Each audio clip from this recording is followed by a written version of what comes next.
Sa isang nakakagulat na balita, pumanaw na ang sikat at iconic na mga awit na si Freddy Aguilar sa edad na 72. Isa siyang haligi ng musikang Pilipino. Ang kanyang tinig ay naging tinig ng bayan at ang kanyang mga awitin ay naging himig ng puso ng bawat Pilipino. Pero bago po tayo magsimula, baka pwede pong pakilike ang videong ito dahil malaking tulong na po ito sa katulad naming content creator. Ayon sa ulat ng Manila Times, binawian ng buhay ang OPM icon na si Freddy Aguilar kaninang 1:30 ng madaling araw nitong Martes sa Philippine Heart Center. Sa kabila ng matinding pagsusumikap ng mga doktor at ng patuloy na dasal ng kanyang pamilya, hindi na naisalba pa ang buhay ng batikang mga awit. Ang lugar kung saan maraming Pilipino ang nabigyan ng panibagong pag-asa sa pamamagitan ng lunas, ngayon ay naging saksi sa pagpanaw ng isang alamat, isang tinig na minsang naging himig ng sambayanan. Sa oras ng kanyang paglisan, isang bahagi ng puso ng OPM ang tila nawala rin sa bansa. Ayon pa sa ulat ng Business Mirror, si Aguilar ay pumanaw dahil sa cardiac arrest na dulot ng komplikasyon sa kidney at pneumonia. Ilang araw bago ang kanyang pagpanaw, nagbahagi ang kanyang asawa na si Jovi Gatdula Albao ng mga mensahe sa social media na nagpapakita ng kanilang pag-asa at panalangin para sa kanyang paggaling.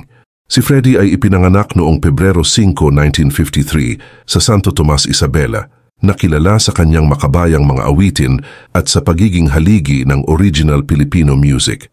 Ang kanyang pinakatanyag na kanta na Anak ay naging best-selling Philippine music record of all time na may 33 milyong kopyang naibenta sa buong mundo at naisalin sa 51 na wika. Ang pagpanaw ni Aguilar ay isang malaking kawalan sa industriya ng musika at sa buong bansa.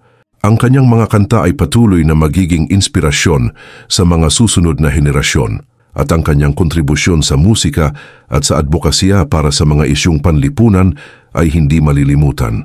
Sa kanyang pagtawid sa kabilang buhay, ang mga kanta ni Freddy ay mananatiling buhay sa puso ng bawat Pilipino. Ang kanyang tinig ay patuloy na aawitin sa alaala ng kanyang mga tagahanga at sa kasaysayan ng ating bayan. Inaasahan ng publiko na sa mga susunod na oras o araw ay magkakaroon ng opisyal na anunsyo mula sa pamilya ni Aguilar tungkol sa mga detalye ng kanyang burol at posibleng pampublikong paggunita. Sa ngayon, nananatiling tahimik ang kanyang mga mahal sa buhay. Marahil ay nagluluksa at iniipon ang lakas ng loob upang harapin ang bigat ng kanyang pagpanaw. Sa gitna ng katahimikan, unti-unting nababalot ng dalamhati ang buong industriya ng musika.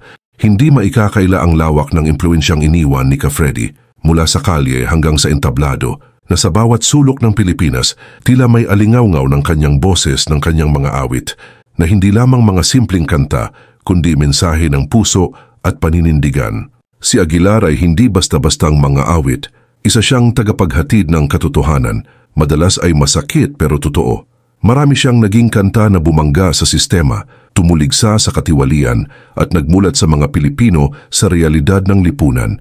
Kaya't inaasahan ding magbibigay pugay ang ilang mga organisasyong makamasa, mga dating aktivista at mga kapwa musikero, hindi lang dahil sa kanyang talento, kundi dahil sa kanyang katatagan. Samantala sa social media, dumagsa naman ang mga mensahe ng pakikiramay mula sa mga ordinaryong tagahanga na lumaki sa kanyang mga kanta hanggang sa mga kilalang personalidad sa politika at entertainment industry, lahat ay nagkakaisa sa pagbibigay galang sa isang alamat. Marami ang nagsasabing kung wala ang kantang Anak, hindi nila malalaman kung gaano kahalaga ang relasyon ng magulang at anak o kung paano gumising ang konsensya gamit ang musika. Sa kasalukuyan ang alaala ng kanyang boses ay nagsisilbing himig ng pagluluksa. Ngunit sa bawat luha ng pamamaalam, may kasamang pasasalamat sa isang taong ginamit ang kanyang talento, hindi lamang para sumikat, kundi para maglingkod at magbigay inspirasyon sa kapwa. Ikaw, ano ang masasabi mo sa mga naiambag ni Freddy sa ating bayan, lalo na ang kanyang mga kanta na nagbigay sigla sa maraming Filipino? E-comment mo yan sa ibaba at babasahin natin yan isa-isa. Hanggang dito na lamang po. Maraming salamat po sa inyong lahat at mabuhay po kayo.